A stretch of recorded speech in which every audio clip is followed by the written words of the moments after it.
Welcome to the Tech Egg. Don't get scrambled. Enjoy the video. In this video, I will explain how to start your Buick Lacrosse with a key. First, ensure your vehicle is unlocked and you are seated comfortably. Insert your key completely into the ignition switch, located below the steering wheel.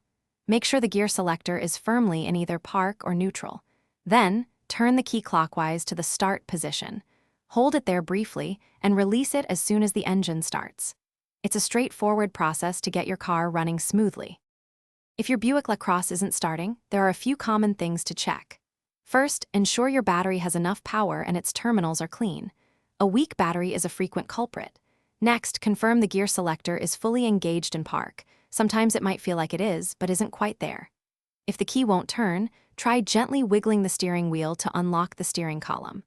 Finally, examine your key and the ignition switch for any visible wear or damage. Your Buick Lacrosse is equipped with an immobilizer system, a crucial security feature designed to prevent theft.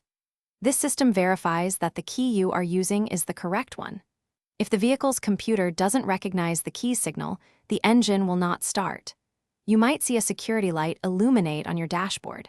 If this happens, try using a different programmed key if you have one, as the original might be faulty or unprogrammed. If you've tried the basic steps and your Buick Lacrosse still won't start, it's time for further investigation. Consider having your vehicle's battery professionally tested to rule out internal issues. Also, inspect the starter motor and its electrical connections for any corrosion or looseness.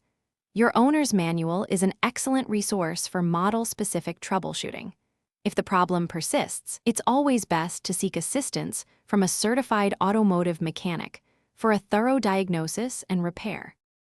Thanks for watching. Consider subscribing if I helped unscramble your problems.